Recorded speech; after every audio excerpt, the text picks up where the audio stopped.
Hello from Dream Vacations. We look forward to helping you plan a cruise vacation where you can race your friends on the top deck while cruising the oceans. Or you can compete with your friends in style with virtual reality racing on board.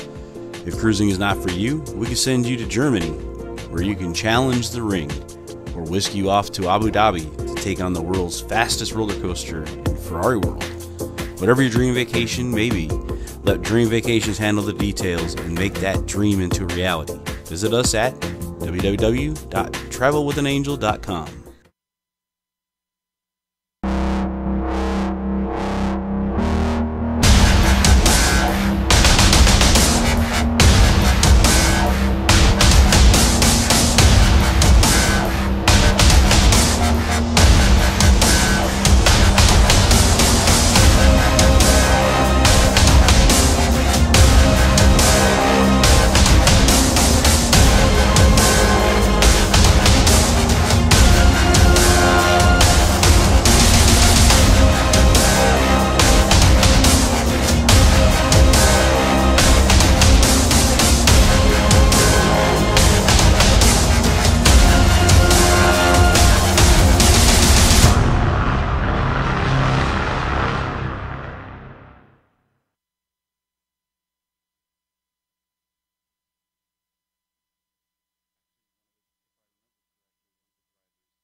This is the original esport racing game. This is iRacing.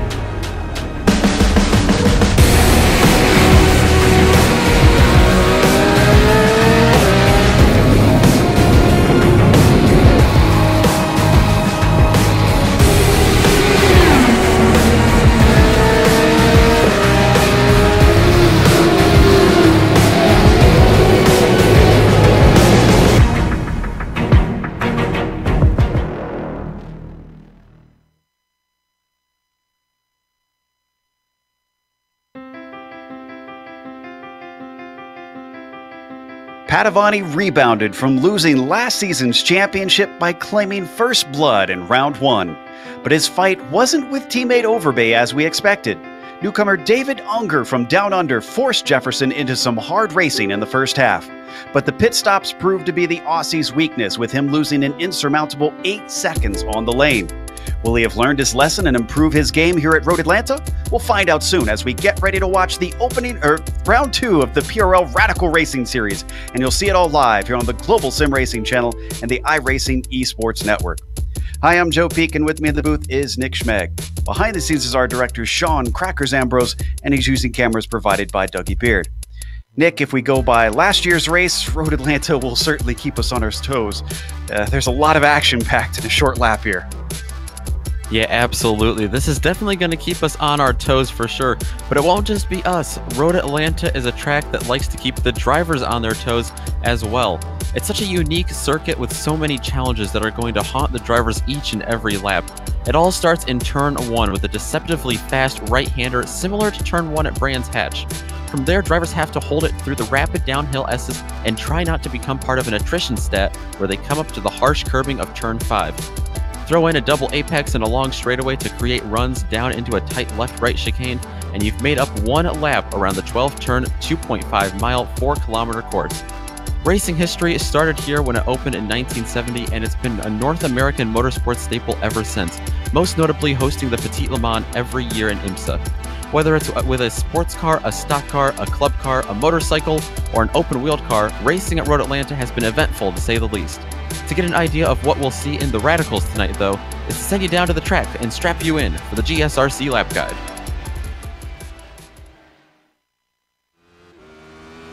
All right, we've got Stefan Schlacker in the GSRC Radical, so let's do a lap around Road Atlanta. Down into turn 1, most tracks offer good passing at the first corner, but not this one.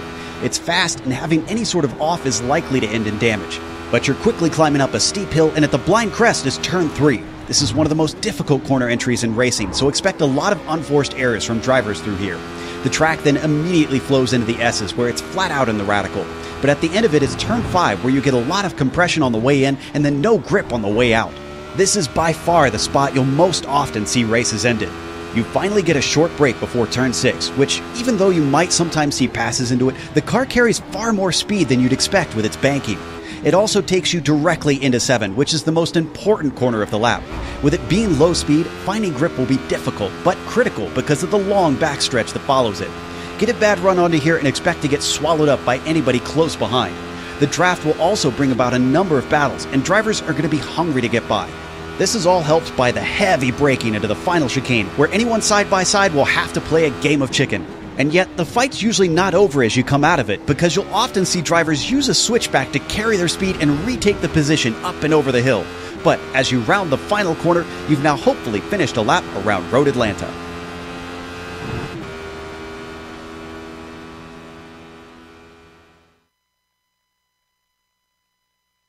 That onboard should give you an idea of why they sometimes call this place the roller coaster, with all the crazy elevation change around a lap.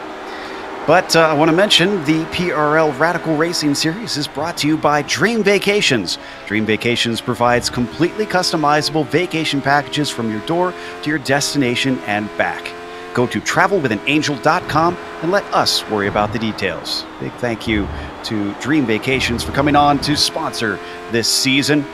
Let's take a look at the championship order, starting with the driver's points, now that we've got one on the board. We, of course, have the likes of Padavani leading it since he won the race, and David Unger in second. But look at that. It's 2 Australians up there in the top 5. In fact, it's kind of interesting that a North American series has a South American and 2 Australians in the top 3, and then you get down to those U.S. flags there with Eric Harmon and Mark File rounding out your top 5. We also have a team's championship. How does that play out after one round, Nick? Well, the top American driver was in 4th place, but one team that is very popular in America here, at least on iRacing, is the Alpine Stars Geodesic Racing Team. Overbay and Padavani, they lead the team standings after one round. Left side drive racing, well, they seem to be doing pretty well to start the season for a right side drive car. They're 2 points back. 25 points back is Project 2 Racing. And then a pair of Canadians making up Lone Tranny Racing, just 2 points back from a podium position. There are currently 2 teams tied, just 1 point behind them as well for a top 5 position. Very tight over there. We like to see that in the team's championship. Today's race, as we mentioned, will be round 2.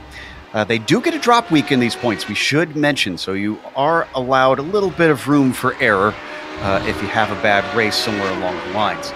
The setups on these cars are open, but they've restricted the fuel compared to what the real cars can carry on board. And that means that you can expect 1 pit stop in this 45-minute race. They also have an incident cap at 24. What that means is if they have an off track, a spin, or make contact with the wall or another car, they rack up incident points. They will be disqualified when they hit 24 of those, just to try and keep the racing clean and also prevent anybody from abusing the track boundaries. They have no spare car, as some series do. to keep them safe. If you get damage on it, you'll have to come in for repairs or just simply deal with it out on the track. Taking a look at the...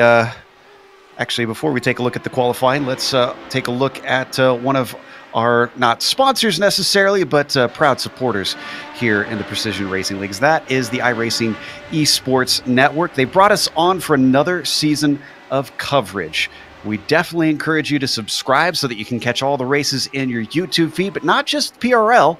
Also, don't forget the official World Championship Series here on iRacing can be found on IESN, as well as many other private leagues. So click that big red button that says subscribe and don't miss a moment.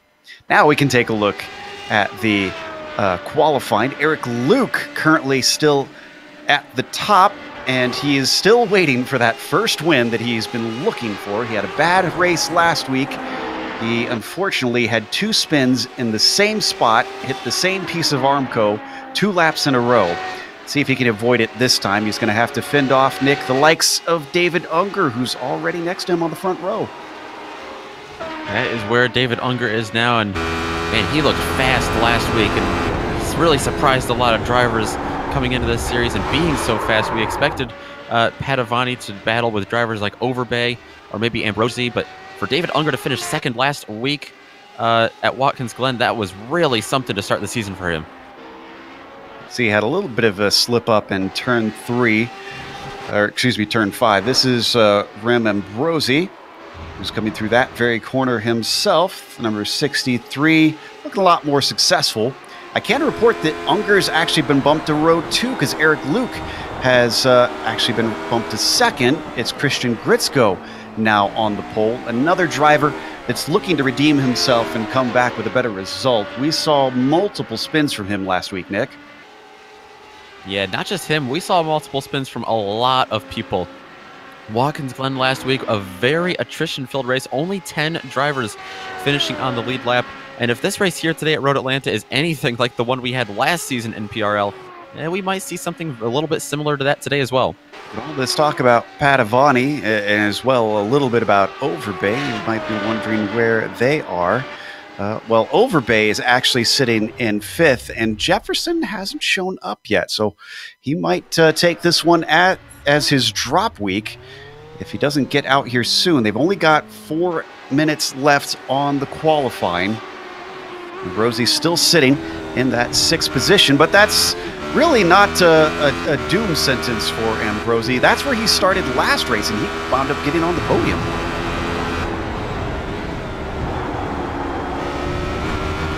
Watching him trailing his teammate, Christian Gritzko, trying to get a little bit of draft.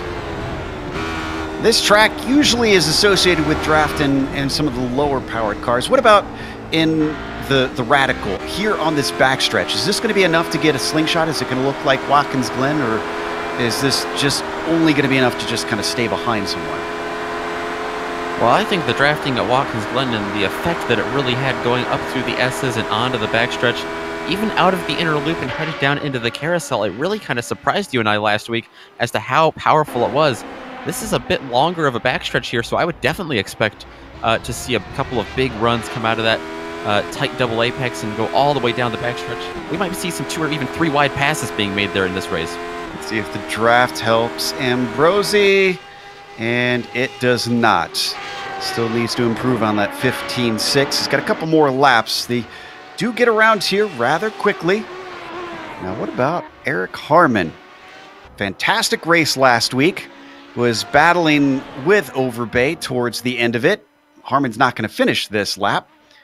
Could still yet get out for one more hot one. But look at that pit entry. I always like to bring this up, Nick. That pit entry, I've seen it catch out so many talented drivers. Yeah, definitely. It looks kind of normal at first. It's a little bit of a blind entry, but then it just kind of flings you to the right and then back over to the left, kind of adding to the theme of Road Atlanta being a roller coaster. Even on pit road, you get some effects of the roller coaster here. Unger now gets up to 4th. Actually, no, Overbay just recently overtook him. Overbay's into 3rd now. Now, he's might not be able to get back out for another lap. He just went off because he was caught up in traffic. still a great run. And actually, he's tied with Luke on time. Wow. Yeah, they are tied at least to the 1,000th of a second. I'm sure somewhere down the order of decimals there's a tiebreaker, but very close racing. If that's any indication of how close these guys are going to be tonight, that is something. Yeah, I'm trying to remember. iRacing does measure it past that. You're right. And I used to know how many it goes down. From what I understand, it's quite a few. But as far as our timing and scoring has shown, Luke and Overbay incredibly evenly matched. Who are we waiting on still to put a lap in? Believe Unger might be able to jump Overbay. He's on a good lap right now. He's coming to the line. Again, he sits in fourth outside of row 2. Let's see what the Australians got underneath him. Oh, 15.6 is not going to be faster than his 15.3, so he'll get one more chance, and then he's done for quali. Rosie still has not been able to get higher than 6th. Number 63 car sitting on a 15.6, but his qualifying's over. He comes into the pits. Matt Miles is on the backstretch now, coming into the chicane. He's in 5th right now, so a good performance for him so far in qualifying. He's trying to add to that. Now, is this a new name? Did we have him last week? I'm trying to remember. He didn't show a lot if he was there. This time across is a 16.2. He's still got one more try, so he doesn't improve on his 5th. Owen McLaughlin down P10 out of the chicane. Looked a little bit rough. Don't know if this one's going to be faster than his 16.3. And it's not going to count at all. Checkered flag comes out. Looks like as we watch Huxley, actually ahead of him is Unger. Let's jump up to Unger. He's still trying to get better than 4th, and he's not going to get better. Huxley's actually going to abandon that lap. Julian comes in from P18. And other than that, I believe Matthew Miles and maybe Phil Gilman, the only other two that are able to finish their laps. Nick always on top of things. He's got the stats for Matt Miles already in his hands.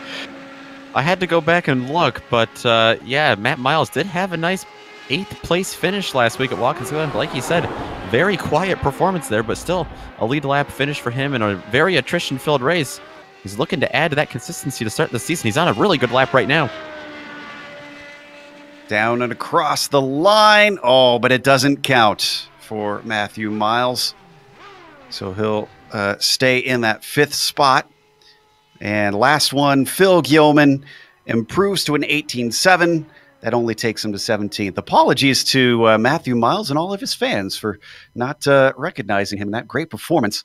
Let's go through the grid and look at those who've performed well at the start of today. We've got Christian Gritzko on the pole and Eric Luke next to him. Two drivers really looking for something today. Let's see if they can hold it out to the checkered flag. Overbay as well. Didn't have a perfect race. He still brought it home decently. P3 for him on the grid. David Unger coming from a podium will be looking to repeat that. He'll start from 4th. Matthew Miles will be 5th. And Rim Ambrosi starts on 6th position. Paul Wildridge, he won here last year after many around him fell by the wayside. He'll start from 7th today, so it's not impossible for him to repeat that feat. Eric Harmon will be 8th, and Curlin Andrew 9th. Curlin, unfortunately, making some critical errors, including running out of fuel last week. Owen McLaughlin will round out our top 10. Behind Owen McLaughlin, there in 10th, it's going to be Christopher Richards in the number 49 Radical, starting behind him in 11th. The Canadian Danny Duchesne, he'd like to be as quick as the Canadian on the pole in Christian Gritzko, but Duchesne is going to have to fight his way up through the field. He starts 12th tonight. Behind them in the Baker's Dozen position, it is the 55 of Carson Quint. They'll have Andrew Spicer to his outside and Daniel Barnett behind him in 15th. Tyler Gore and Phil Guillaumin are going to be 16th and 17th. And Guillaumin is joined alongside in row number 9 by Julian Huxley in the 322, the only driver out of Georgia tonight, so quite possibly his home track here. Ronald McManus was the last driver to get a qualifying time in. He'll start 19th. Ray Richer will have P20, and Brian Matthews will round out the 21-car field tonight at Road Atlanta. Bit of a smaller field than what we saw at Watkins Glen. Road Atlanta not known for being unpopular, so I doubt it's due to that. Maybe just some schedule problems. As the clock ticks down, the engines start to rev. Lights are up. Green flag is out. Christian Gritzko good off the line. Oh, but the second half is bad. Oh, and Matthew Miles got into the back of Michael Overbay, who didn't get a good start, and there's a huge pileup of cars. We'll come back to that in a bit. Up there. Already, we didn't even get to the first corner, and we've got what we had last season, Nick, with many cars running into trouble. Yeah, it was hard to tell what happened there. We'll look back in just a moment, but great battling still going on up front, though. Yeah, in fact, second place might change hands. David Unger looking to the inside of Gritzko down at a turn 6. Gritzko's going to fight him for it. They stay side by side, continuing to lose time to Eric Luke.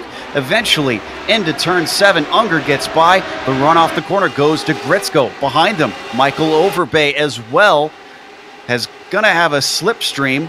Gritzko, I think he got a little too close to Unger, had to lift for a second.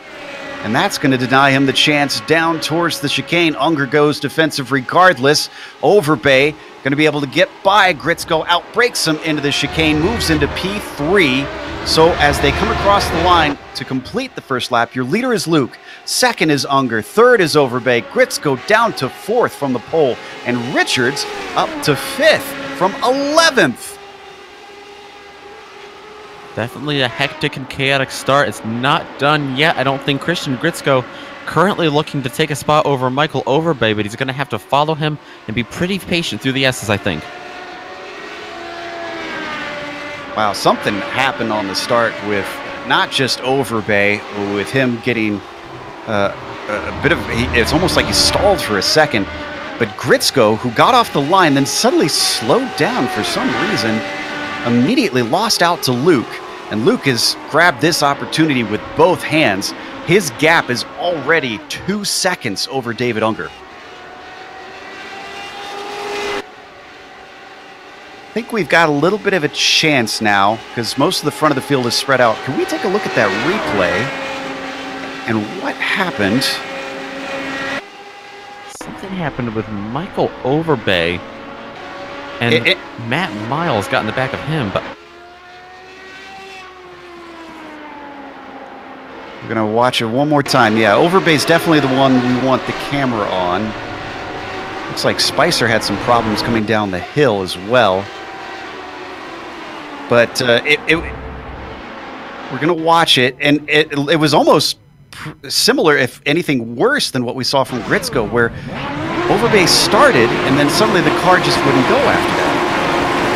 Yeah, exactly, and that got Miles into the back of him.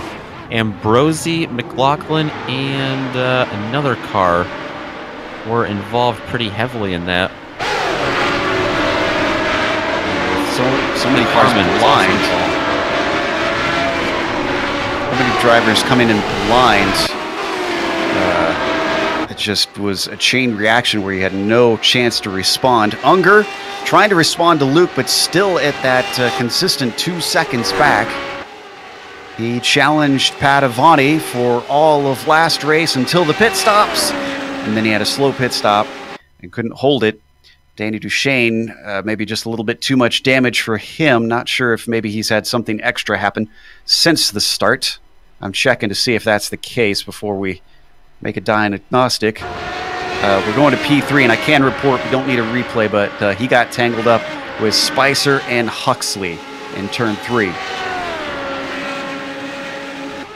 Chaos all over the track for this race to start. We're looking at third place right now. That's Michael Overbay. He's being chased heavily still by Christian Gritzko. And behind them, that's Christopher Richards, who's moved himself up to 5th from 11th right off the start. Yeah, big credit to Richards. And there is some damage you could see there on the rear wing as we look from Overbay. So that car might not be at 100%. Still, he's holding back Gritzko. In fact, he streaks away from him through turn 5. Now Richards instead threatening Gritsko, forcing him to go from attack to defense. I think Overbay's saving grace is going to be the fact that his wing is intact. It's just the rear car around the engine area that seems to be in rough shape for him. But yeah, like you said, Gritsko under attack now from Christopher Richards. He's getting a big run down the backstretch, trying to pick up with all that slipstream. Gritsko looking a little bit like what we saw with Wildridge last race. Could he potentially find himself a surprise win? It might be a little too early to start thinking about that. He is only 6 seconds off of the leader of the race. And Gritsko looking very good on the final few corners. Absolutely blows away from Christopher Richards. Now onto the back of Overbay once again. Coming up to turn 3, this blind right-hander as they get right up to the curb. Both of them looking very clean and smooth through there. A lot of times we see GTE cars or touring cars come up through this area of the track and get on those curbs, and it doesn't seem to bother them too much. But these guys have to be really careful. These radicals are really close to the ground. They don't want to damage anything underneath either. It's a lot closer for a fight back in 11th. This is Spicer, who, remember I said got into it with Duchesne. Oh, Gritsko just went off. Oh, no. He had 3 spins last race. What happened with this one? It's another loss of control. We're on the replay now. Turn 6. This is an interesting place because it doesn't look like necessarily in turn 6. It's kind of in between 6 and 7 coming out of the turn. It looks like he was trying to catch the car multiple times, and as they say, he ran out of racetrack. And you made note last race how his car just didn't look stable, and he comes into the pits after that. Oh, as he bangs into the wall on pit entry. Well, that's not going to make it any more stable, but I don't know what setup he's using, but it looks like it's still just not working for him. Yeah, it's really on edge, either super fast at the time or just super crazy loose. As we're taking a look back at P11 once again, yeah, something in that car I think he's got to get figured out in the aero department. This is onboard Spicer looking back at Phil Gyeoman. Both of these drivers have come forward a fair bit. Spicer from 14th on the grid, Gyeoman from 17th to 12th. They're coming down through the S's. Up towards the tricky turn 5. Oh, and side-by-side action for 7th. Paul Wildridge manages to get by Tyler Gore. That was a mistake from Gore. Got it on replay. This looks like it's coming out of turn 5 and down into 6 and 7. No, it wasn't a mistake from Gore.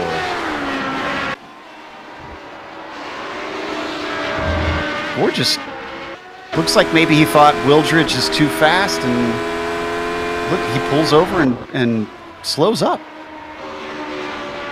Which is interesting because Gore came back side by side with him, didn't make the pass down into the chicane, but looked like he was still wanting to race him. So Paul Wildridge, he actually started in 7th, and that pass put him back in 7th. He might be another one of those drivers who was slowed up or damaged even by the opening wreck. And oh, this is McManus making a move on Julian Huxley. Textbook maneuver into the chicane. Yeah, I got that big run down the backstretch and into the chicane, able to keep it, or able to make it stick, and I think we're going to end up seeing that a lot tonight. One of the more driver-friendly places to pass on this track. He's holding on to the back of McManus ever since he got by, so not going to let him run away with it too quickly. We can stay with this, but I just want to report that Ungers closed the gap in down to 1.1 seconds on Eric Luke. And he's just set the fastest lap of the race, too.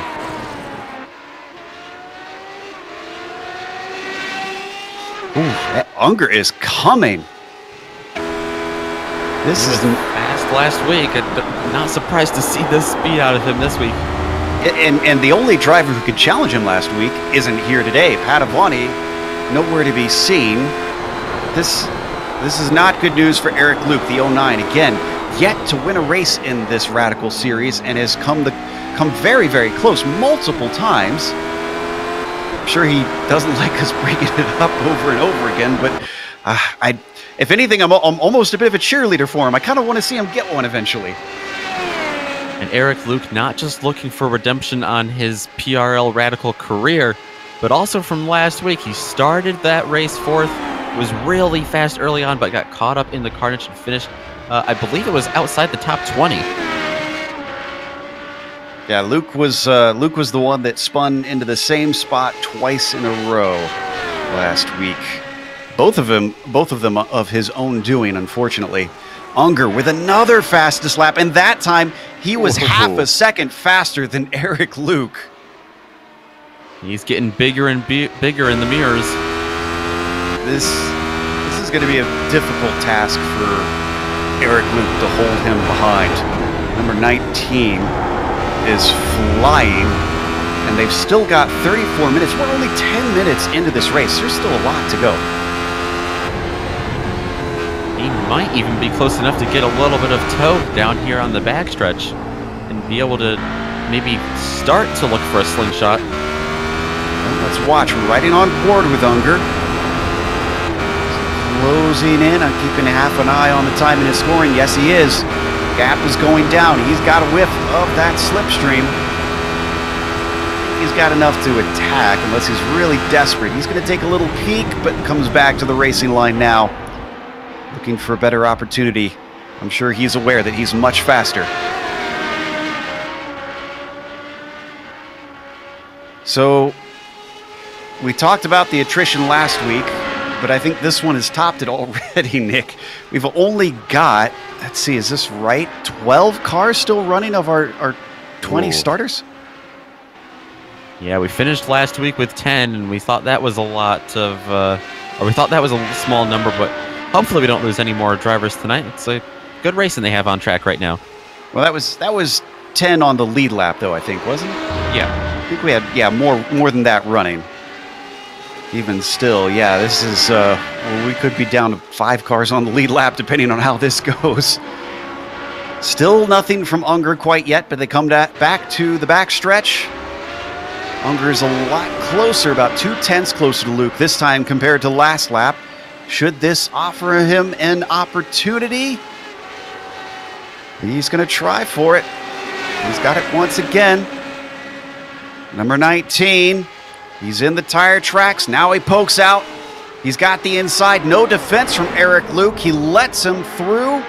The lead goes back to David Unger. Little puff of smoke you saw there through the chicane. He locked it up too, so he was being real aggressive trying to outbrake him, but he did a fine job of it. Let's see what Eric Luke has for him, if anything here, though, on the counterattack. They're coming up the lap traffic. This is Julian Huxley. Huxley actually was a bit of a problem car last week in terms of traffic. Unfortunately, some of the battling cars up at the top of the pack did make contact with him.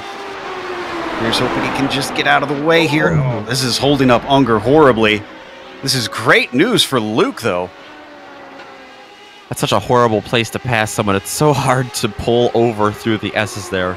Well, you really don't want to pull over, if anything. So, credit to Huxley there for avoiding the temptation to try to leap out of the way. He waited till the track was clear and let them through. Luke is very, very close. We may see him retake the position, Nick.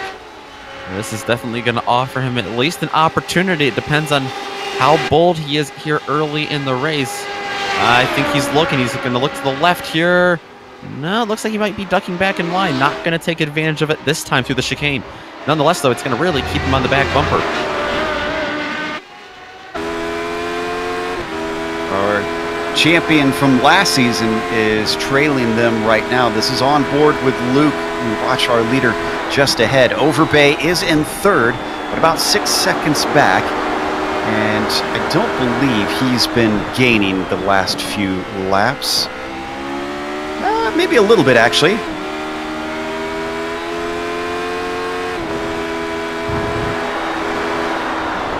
DPS's one more time.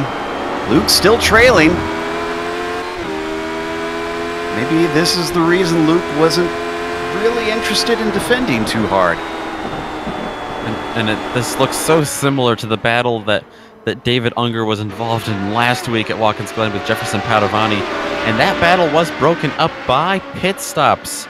David Unger did not get a good stop, and he lost out on the lead. Didn't get to see Eric Luke make a competitive pit stop last week, so that might offer him an opportunity if he is able to excel in that. Some more lap traffic in front of them. Ronald McManus now.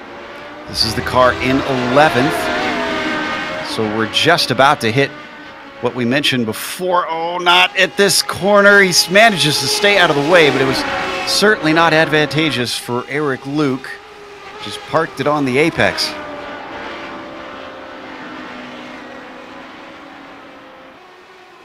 This is still our closest battle. That's why we haven't shown much of the rest of the field. Luke a little hot into turn 3. Ooh, this is not looking good for Eric, Nick. Yeah, I think he just got set off just a little bit by McManus way on the outside of turn 5. That's such a dangerous turn here at Road Atlanta, especially in these radicals to get your car unsettled. And it's now 1.3 seconds. Yeah. That might be exactly what Unger needed. 1.4 seconds onto the backstretch. Luke, I'm pretty certain at this point, has lost the draft. And the gap continues to grow. The 09 may have just lost his meal ticket. Definitely looked like he was overdriving that lap. I think he was set off a little by McManus, like I said, but he's going to have to work hard to get that position back. So let's look at Overbay, who himself is going to have or has so far had the quiet race. Had a number of drivers do that last time. Number 68 car started in 3rd. Got a shot from the back that's very apparent from what you saw in that camera angle previously. But otherwise has been dealing with it admirably. Yeah, it's a long way back to the next car of Christopher Richards, who's just now coming through turn 1, so he's got definitely a comfortable gap. I remember Gritzko had his off earlier. That handed Richards 4th place now from his 11th starting spot. Behind him, how about Curlin Andrew, though? Andrew, I mentioned, just didn't have a very happy race at Watkins Glen. But the number 12 car started in 9th today and is currently running in the top 5. He won the opening round at Spa last season here in the Radicals. Didn't win after that. Was a bit of a contender in a few places. Today could be another chance to maybe sneak a podium in.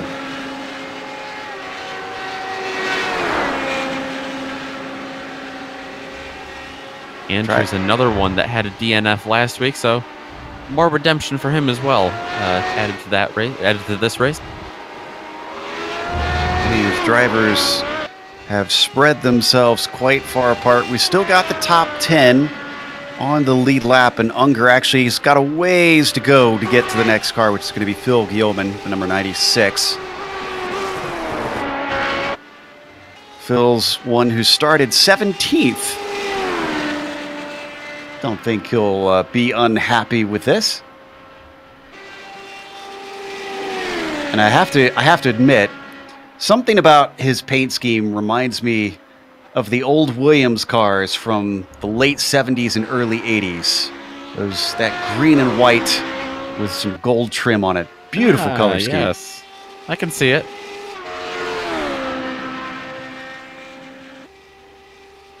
Glad to get Phil a little bit of screen time here, and without there being a wreck involved.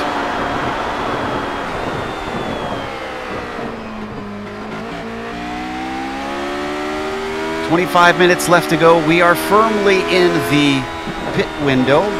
Started maybe about 5 minutes ago. We've had no takers for scheduled stops.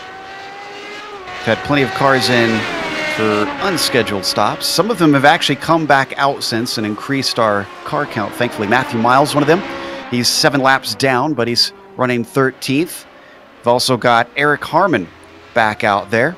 He's 8 laps down, and he's running P15.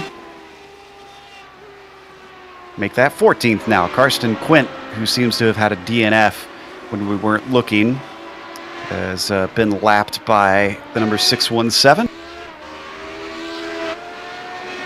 Also being lapped by Daniel Barnett, who gets up to 15th. And then behind him, not too far back, we could have a battle here for some of the lower positions. Danny Duchesne giving chase to the number 66 of Barnett. In fact, I think Barnett's damaged. He's closing in a very high rate of knots. He definitely is. He makes matters worse. He gets stuck on that curbing on the outside. Duchesne looking. They get by Julian Huxley. Barnett going defensive. He doesn't care how much faster he is. He's going to make him work for the position. Duchesne does work for it, going the long way around to turn 7.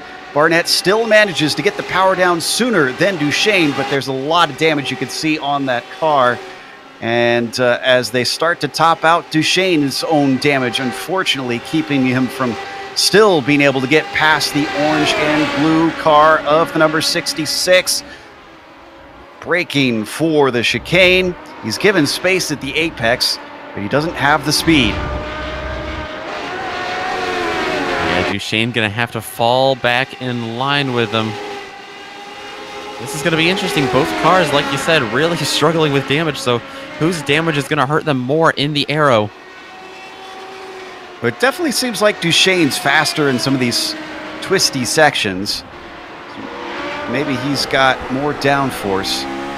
Whoa, big bobble from Barnett, but he collects it together. No chance to pass through the S's. This is where Duchesne wants to get himself a good shot off of turn 5. They're a lot cleaner through turn 5 this time. That's going to allow Duchesne. I thought it was going to allow Duchesne to close in, but it looks like a really good exit for Barnett as well. Back stretch once again. This is a battle for 15th. Danny did not look very strong on the loud pedal, unfortunately. Barnett gets himself some tiny bit of breathing space, but the draft will bring the yellow car back in. He wasn't able to take advantage last time. He's not going to get close enough to make a pass here, but is he going to be able to get close enough to stay in touch? He gets a good exit out of the chicane. Back down onto the front stretch. What kind of run does Duchesne get here? Holds it flat out, and I definitely think he gained a little bit there on Barnett. And I think we got a scheduled stop happening. Tyler Gore is in. Paul Wildridge as well. There you see them on your screen. Both hitting their stalls. Yeah, we're definitely right in the thick of the window right now. A couple of the drivers further back through the field. Gore was in 9th when he came in. Wildridge was 7th. This is almost exactly halfway. I suspect that's what's going on between these cars. Not making anything fancy with their strategy. Wildridge completes his and returns. Now, the top 2 cars are starting to gain on one another. We don't have to go to it, but I can report that Barnett just had a little wheel spin and Duchesne got by for that P15. But we want to stay with this because Eric Luke, who is a whole second and a half back from Unger, has cut it down to half a second. Yeah, Eric Luke has been working really hard to make the most of every lap so far because he has indeed closed that gap on Unger. I don't know if he's going to be able to be close enough here to get slipstream. He might pick up a whiff of it. Just enough to start to bring him in. It was down as close as 0.4 of a second at one point as I kept glancing back over at the timing screen. Down to 20 minutes left to go. Looking very strong under braking. Gets it down to half a second there, does Eric Luke. They've got some traffic in front of them. This is Rim Ambrosi, who's returned to the track. Ambrosi involved in that lap 1 accident. And he's the last car running right now. 22 minutes of repairs for him just to get back out onto the circuit. He's trying to lap a car while he's being lapped. That was Phil Gilman trying to stay out of the way. Now Ambrosie's splitting our top two. And I think that's going to hurt Eric Luke here pretty badly. That might not be as badly as I thought. He's definitely going to... He gets by Ambrosie there. And now his direction shifts once again to trying to catch Unger here on the backstretch. Luke stays within those 0.6 of a second on David Unger from Down Under. He was much closer this time compared to last time. Is this going to be enough? The gap is going down. Also giving a nice little tow to Ambrosie, who's just going to ride their coattails as that lapped car.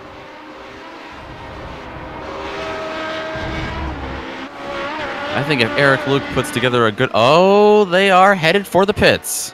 Both of them on the same lap, too, interestingly. Oh, but look at how strong Luke is coming in. He gained a lot of time right there.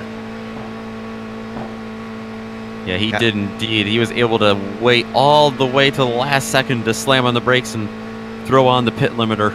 Did a fantastic job to close that gap and probably ended up gaining a lot of ground.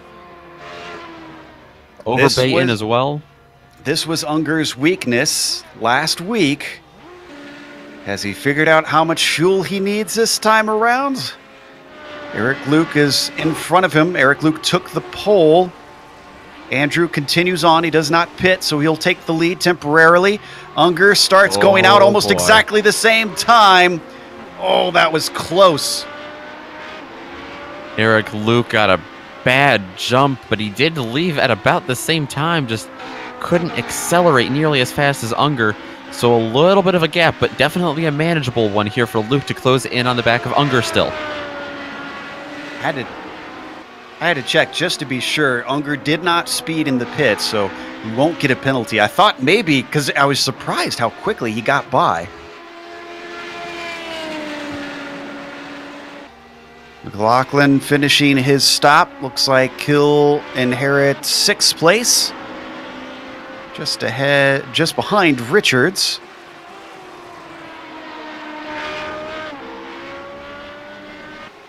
Curlin Andrew, who is our leader, is the last of 2 cars that need their stop. Julian Huxley is the other one. And there he goes. The Banana Split team splits for the pit lane.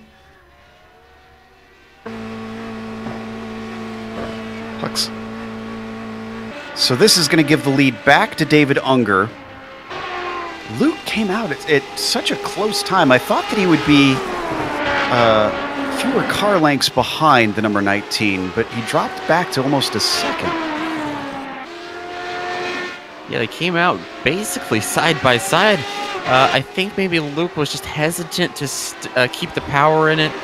Maybe he thought he might get pinched in between the wall and Unger. I was watching the wall on the right side of him coming out of his pit stalls. So maybe that was part of it. Maybe he just couldn't get it up through the gears as quickly. This is true. So Eric Luke, brave on the brakes going into the pits, but not necessarily brave on the gas coming out, at least when challenged with a game of chicken. Phil Gilman taking, I think this is his 2nd stop. I'm pretty sure he's had one before this. Oh, he had some problems. Did he have contact? This was in the chicane, maybe about a minute ago.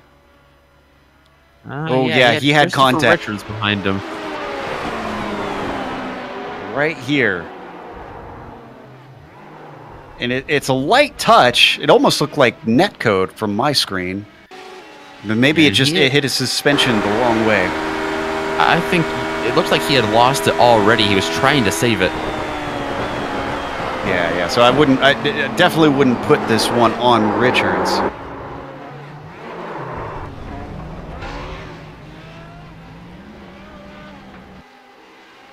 So Eric Luke, since we last looked, did chop it down by about half a second to David Unger.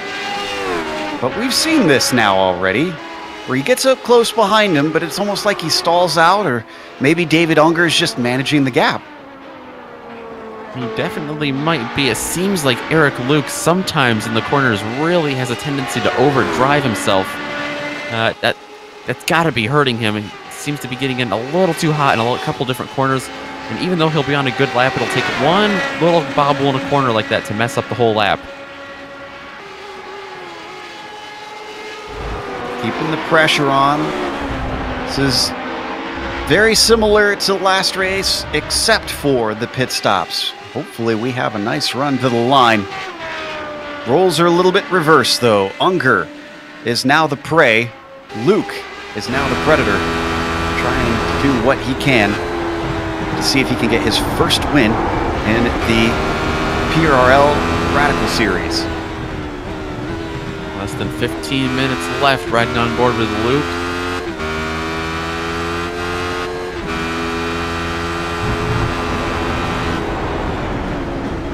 And I'm wondering if my timing and scoring is just wrong here, but I see Julian Huxley still missing a pit stop. And I guess they could still be within the pit window, maybe just everybody else elected to come in. I mean, this doesn't strike me as a terribly thirsty track. It does have a couple of straightaways. There he goes. Yeah, there he goes. It's a 22nd lap for him. That's our last car to take their stop. Let's run us down the top 10 real quick and give you an update in case you're just joining us. David Unger is leading, but he started from 4th place. He's one of the cars that was able to avoid a first lap. In fact, before the first corner incident with much of the field. Eric Luke, who was on the pole, is behind him. Excuse me, Eric Luke was on the outside of the front row, was behind him for much of the race. Led for a couple of the laps, but Unger was much faster and ran him down. Since then, Luke has been applying a little bit of pressure, but hasn't been able to make an overtake on the Australian. Michael Overbay is looking to get a podium.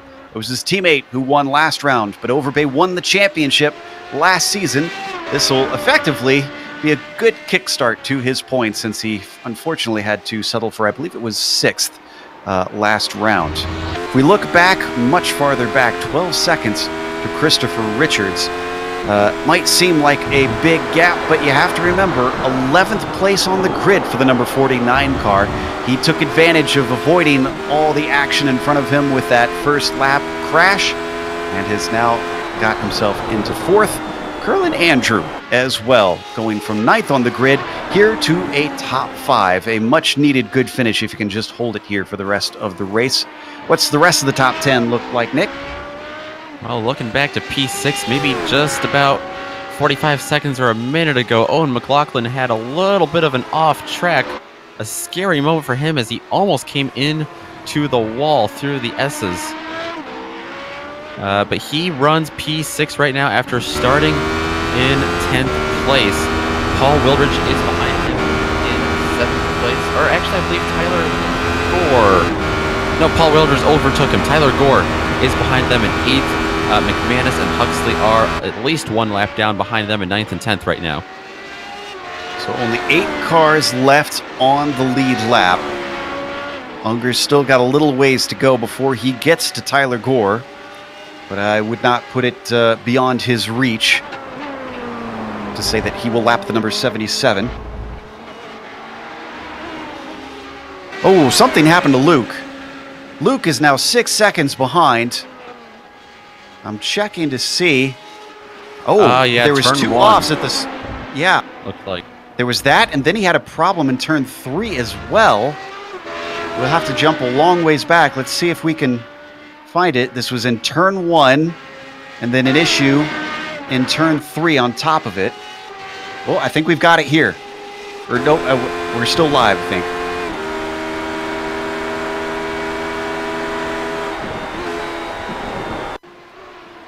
It looked to me that what happened was Luke lost it in the exit of turn 1, tried to get it gathered back up to 2 and 3, and he ended up taking the access road there, the club circuit, to get himself back on the track. We'll see if this is far enough back. I'm not sure if this was on the lap we were just on, or...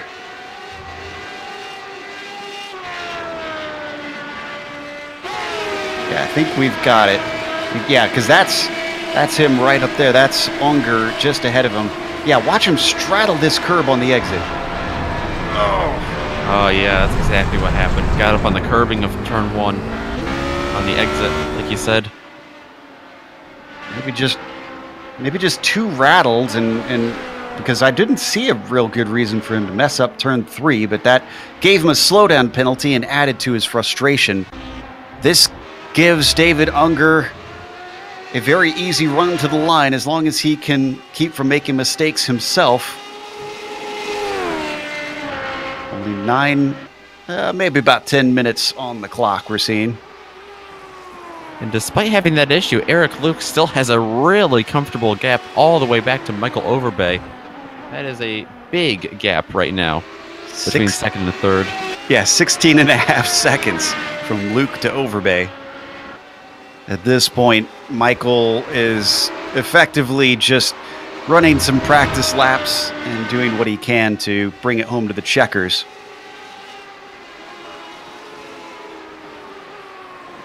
Really, the closest fight I think we've got is for 6th place. Paul Wildridge and Owen McLaughlin. You could see about 2.5 seconds between them. Yeah. McLaughlin just heading uphill into the S's now. Wildridge heads downhill, so a little bit of a gap between them, but wouldn't put it past McLaughlin to be able to close in on him.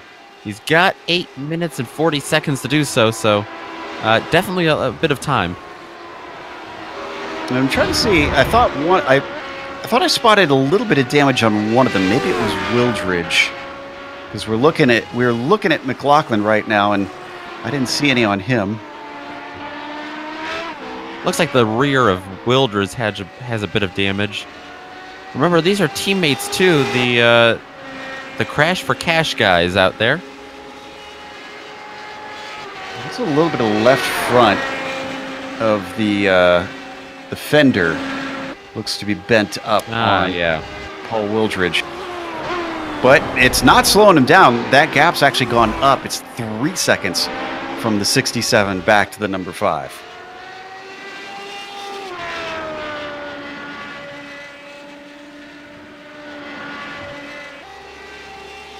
And bad news for Eric Luke fans. What was 6 seconds after his initial mistakes has gone up now to 7.5. David Unger has turned the wick up despite having a healthy lead. Taking no chances, trying to stay in his rhythm, keep himself safe in case he does have his own mistake. Good news is, so many of these cars have come back out. I think because it was such a mess, a lot of drivers figured I can still get good points if I can get the car back out on track.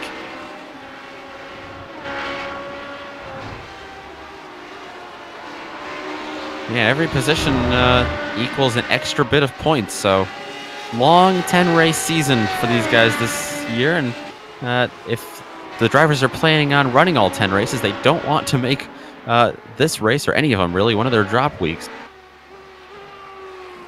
Now, Matthew Miles is in the pit for a second time, checking to see if he's had an issue, but I seem to recall he had an issue early on, so it may be just he was outside of his pit window. Yeah, I'm not seeing anything, so... Yeah, I think that's exactly what happened.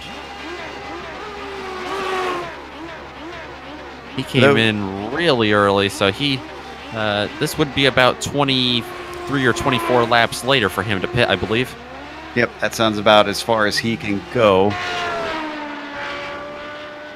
Going on to McLaughlin here, the Californian.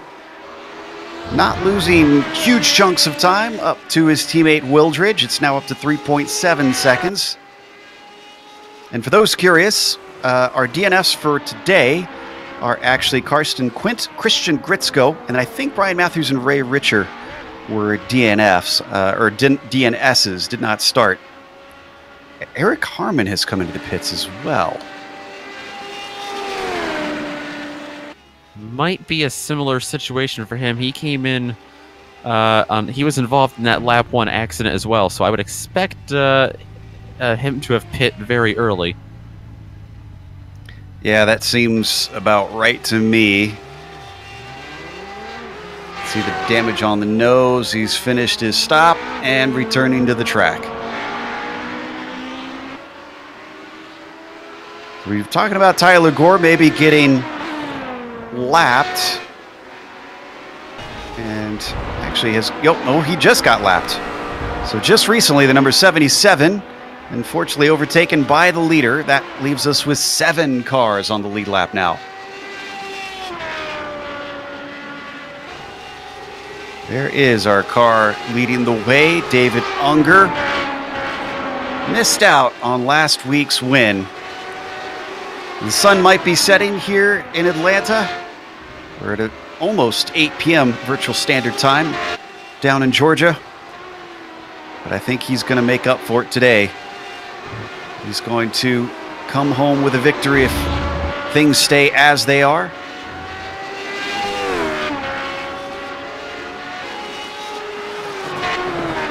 This is only round 2. Padovani will definitely need to use this one as his drop week. But Unger, if he stays where he is, a first and a second will easily extend him over much of the field. In fact, I'm trying to think, Overbay's probably the only other driver, I think, within the top 10 that's going to be finishing high in the field here today. Oh, and Richards and Andrews have swapped positions. Richards in turn 3 with an issue. We should be able to get this on replay. Maybe about 40 seconds back. Let's see if we can find it. Yeah, through the S's. Richards, it was getting woed up for that turn 3, that sharp right-hander. And just like we saw Eric Luke do, he tried to save himself, I think, by going on the club circuit. So Richards hasn't gotten by him. We're riding on board on the replay. You'll see it here into turn 3. This is 1. And then up the crest, 2 is a little left jink. And then 3 has caught so many drivers out over the years, it adds another to its tally. Just has to ride over. Oh, but a big bump. Whoa. That could have gone worse. He's holding on to that position for now. We're holding on to 4th still. But Curlin Andrew is there, and with just a little bit of time left, 2.5 minutes, he's got enough time, I think, to be able to get some slipstream on the backstretch or somewhere and close that gap even more. Yeah, I'm sure Curlin is licking his chops after something of a lonely race. The thought of a position right at the end could make him very happy. Report that Matthew Miles is pulled off just because he has no other cars that he can snipe in terms of position. Andrew got a bad turn 6 and 7 there. Really bad exit. That being said, though, I think he's still got a whiff of the slipstream. Does he have the straight line speed, though? Look at the nose of that banana split car. Ooh, yeah.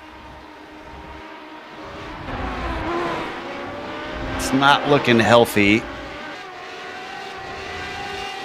I mean, it's only a little damage, so maybe if he gets close enough, that'll really help. We're going to get the white flag next time by. So they've got essentially 2 laps left to go. He's going to have to push it hard, but at the same time, he doesn't want to push too hard. He doesn't want to throw away this 5th place finish for him. I think Richards is responding, actually. He started to pull away. It's now up to 9/10 of a second. It kind of looks that way. I mean, Richards had great pace over him before that incident, so and the number 49 of Chris Richards wasn't damaged at all either, so Not too surprised to see him be able to pull away a little bit. You can see final lap now up on your screen. And indeed, Richards pulls away unless he makes another error. I don't think Andrews has got anything for him. Let's go to our leader, David Unger from Down Under, number 19 from the second row of the grid, looking like he could potentially take his first win of the season and the series. Out of turn 7, foot to the floor, gaining speed down the rolling backstretch. It isn't totally straight. He's lapped everyone up to 7th place, Owen McLaughlin. Oh, but Curlin Andrews in the pits. We'll have to go back to that in a second. Not sure what happened with Curlin Andrew. He's falling down the order. That is disappointing. David Unger, in the meantime, not disappointed in the least. The number 19 takes the victory here at Road Atlanta. Behind them, Luke is coming through the chicane and coming up to turn 12, the last turn. It was a hard-fought race for him, but he's going to fall just short. It is a lot better of a result than last week, but he is going to finish in second. Overbay behind them. He's coming into the chicane right now. It's a lapped car in front of him, Ronald McManus. First car lap down. No, excuse me, second car lap down. So no need for him to overtake. Overbay with a well-earned podium. Gets to spray the champagne. And Richards withstands the pressure to take a P4 from 11th on the grid. No real other battles happening. Andrew actually managed to get back out before he got lapped, by Unger. And let's see if we can figure out what happened. Did you see if he had an accident or? I didn't see anything. Briefly. We'll take a look here. I almost wonder if this is another fuel issue. Remember, he ran out of fuel on his way to the pits last time. Let's listen.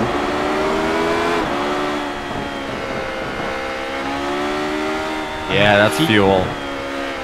Curlin. You need a Texas Instruments for the Texan.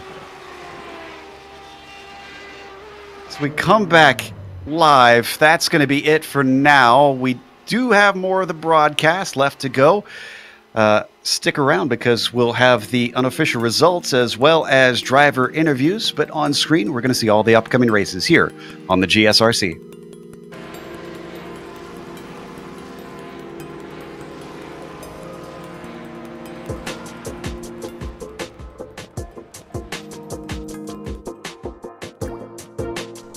Hello from Dream Vacations. We look forward to helping you plan a cruise vacation where you can race your friends on the top deck while cruising the oceans, or you can compete with your friends in style with virtual reality racing on board.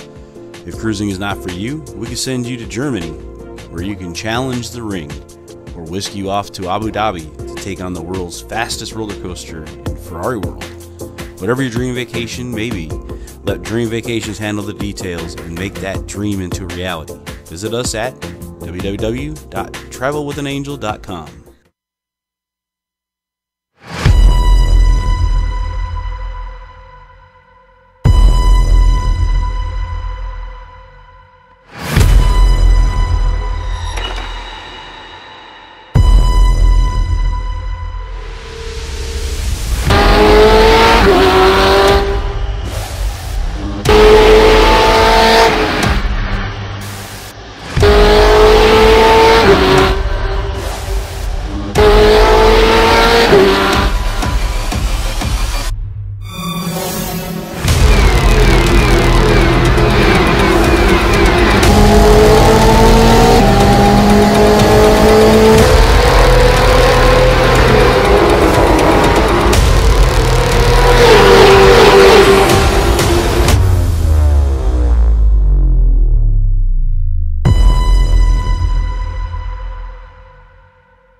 Welcome back to Road Atlanta, round 2 here in season 2 of 2019 for the PRL Radical Racing Series. And David Unger from a second place last week goes one step higher and takes his first victory in the season. Eric Luke still looking for that first win, but another second place is going to be a high haul of points. And Michael Overbay as well, bumping himself up to third after late race mistakes at Watkins Glen. I'm sure he'll be glad to get himself onto the podium. Christopher Richards gets a fourth with Paul Wildridge taking P5. Owen McLaughlin finishes 6th, and amazingly, the last car to finish on the lead lap is going to be Curlin Andrew, an extra pit stop for him with another fuel calculation error. Tyler Gore takes P8, and Ronald McManus finishes 9th. Julian Huxley from 18th will come out 10th at the end of the day. In 11th place, 7 laps down, it's going to be Phil Guillaumin in the 96. 12th place goes to Matt Miles, who wasn't quite able to run all the miles that the lead lap cars were able to finish tonight. He's going to finish 8 laps down ahead of Eric Harmon and Danny Duchesne, 13th and 14th. Rounding out the top 15, it's Daniel Barnett in the number 66, followed by Andrew Spicer and Ram Ambrosi. That's the first car that got caught up in that big lap 1 incident that really suffered throughout the whole race because of it. Karsten Quint, another one there. He's going to finish 18th. Christian Gritzko, I believe, a DNF, 30 laps down in 19th. Ray Richer and Brian Matthews, they did not start 20th and 21st. And we've got our winner ready to talk to us, David Unger, who should be our points leader now. David, off the start, you looked really good, but I think the biggest help was probably the fact that you were ahead of all the madness. Yeah, what happened there? Well, it looked like Unger, Overbay, rather, had a bad start, and it caused a big checkup, and from there, it just all fell apart. But you had to work a little bit for it. You ran down Eric Luke, and he didn't seem to fight you, but then he held on. Were you thinking to yourself, oh no, am I going to get a repeat of what happened at Watkins Glen? That's exactly what I was thinking. It just hounded me. It certainly looked like he was. He was riding your coattails. Then the mistake came. He dropped off. Now, you improved greatly on the pit stop. He came in with you. He almost actually got you, but you came out side by side and you wound up getting it. Did you actually focus on your pit stops this week? Did you do a little research, see how much fuel was needed? What was done that helped improve? Well, there was a couple of things. Last week, I don't know exactly what happened there. I thought I had the car in gear. I had me put on the clutch. I was ready to go. And then when I dumped the clutch, nothing. So this week, I was definitely more focused on that. So it was a clutch problem last week. Well, you've got a win in your pocket. You've got a second place. This is going to be a fascinating championship, especially since Padavani didn't show up this one. I mean, what are your thoughts now that you're 2 races in? I always tend to ask drivers, are you thinking championship? Is it not even on your mind? No, not at all. Like I said last week, you take one race at a time. If I'm the leader at the end of the series, all well and good. Well, right now you are the leader. It's not over yet, but you've set yourself up well. Congratulations on a victory. Thank you very much. That was Dave Unger from Down Under taking the win here in round 2. I believe up next we've got second place Eric Luke. Nick is ready to talk to him. Indeed, Eric Luke, the driver out of Florida, coming home with the second place finish. And Eric, you got through the lap 1 madness. You were ahead of him starting on the outside pole, but after that, you seemed to be able to pull away from everyone, at least for a little bit. Yeah, so with the start, I was able to pull a 2-second gap, and then just I kept watching the relative and to see where David was, and he was quicker on the back half of the track, and I had more speed on the front half of the track, and then I just made some unforced errors and then just tried to stick with him from there. Yeah, he got by you kind of coming out of nowhere, at least from our perspective. You were watching him on the relative, you said, but then you were staying together until pit road, and you did a fantastic job getting on pit road. little bit of hesitation coming off pit road. What happened there to open that gap back up? Well, coming out of the pits, I did get a little bit of a jump on David, and we were kind of exiting pit row at the same time. And what had happened later in the race, or earlier before we pitted, was that there was some lap traffic that got between David and I. And David, being the gentleman that he is, he basically stayed where he was and didn't just take off while I tried to navigate the lap traffic. So because of that, and then on top of it, I also still had my pit limiter on trying to exit. So that's where that little bit of gap came from. But I wanted to give him back that first place coming back out of pits.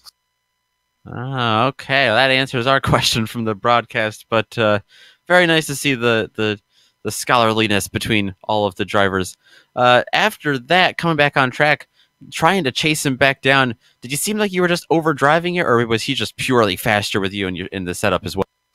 I wasn't trying to overdrive it. I just made a really, really bad unforced error going into turn 1, which took me off track, and then I had to do the cut through and then slow down after that. And I was able to keep a pretty sane pace behind him. The draft on the back straight helped out a lot. But I would catch right back up to him in the first part of the track going through the S's, and then he'd kind of gap it from there, and I'd pull it back. So it was kind of back and forth. And like I said, I just made way too many errors to stay with him unforced. Yeah, this is a lot better, I'm sure, at least in your eyes, than your results. I believe it was 21st or 22nd last week at Watkins Glen. We do have our first non-North American race next week at Monza. Are you excited to go there and start putting together some solid finishes, or not one of your favorite tracks? I'm not a big fan of Monza. Setup is going to be imperative there. Everybody's pretty much going to have a rocket ship, so hopefully we'll have some fun draft passing all over the place. All right, well, it should be fun, hopefully. We get another great show out of you, and hopefully sometime, at least if not next week, later on in the season, we'll be able to talk to you again. I hope so. I look forward to it, guys. I appreciate it. Thank you very much. That was second place Eric Luke. We've got third place finisher Michael Overbay joining us. And Michael, I'm going to start with the $1 million question. Everybody wants to know, what happened at the start? Michael, do you have a copy? He's too sheepish to answer the question, it seems. We'll try and let him get his mic hooked up. Michael, of course, started the race in third and finished in third, but he had a bit of damage, unfortunately, from that contact right off the line, and caused a lot of damage for other cars. Michael, I see you flashing. There we go. There we go. So what happened at the start, Michael? So my screen, it blacked out whenever I hit grid, and I had no screen, so I'm hitting buttons, trying to get it to come up. Evidently, I must have hit my pit limiter at some point, and when we took off, my pit limiter was on, and I couldn't hit it quick enough, and they bumped me. Or they hit me, so I apologize to absolutely everybody behind me and all that carnage. Oh, it was horrible. Of all the explanations, I was not expecting that one, I have to admit.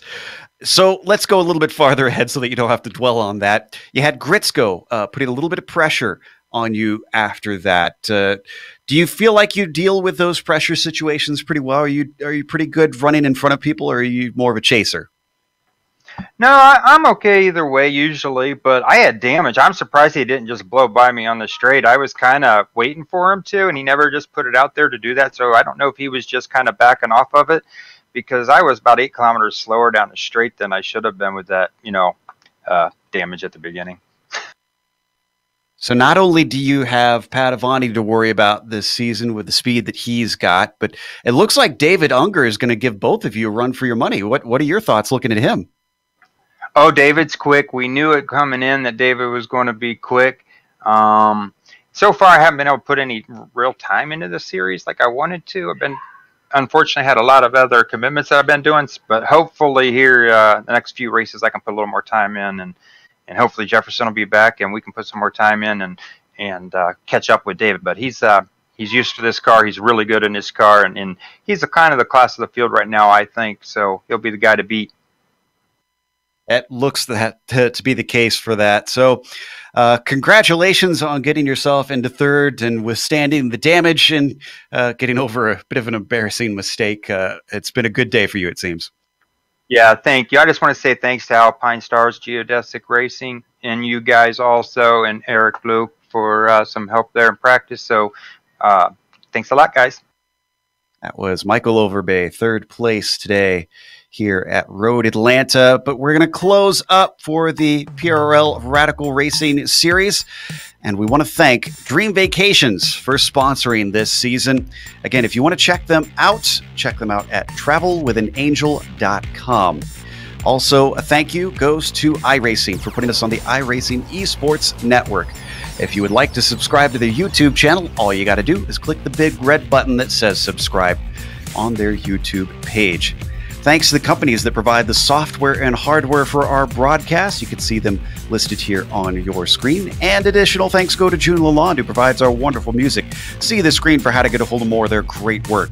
Thanks to the team today, Nick, Sean, and Dougie. If you'd like to find out more about GSRC, including upcoming races, you can find it at globalsimracingchannel.com. We're also on social media. It's GSR Channel for Twitter, Facebook is Global Sim Racing Channel, and Instagram is GSRC_Graham. The next race, as we mentioned, we're going to Monza. That'll be Thursday, April 4th at 9 p.m. Eastern. We also have upcoming races for other series listed on the screen, so check those out and mark them down on your calendar. But until next time, race clean, race hard. See you on the track.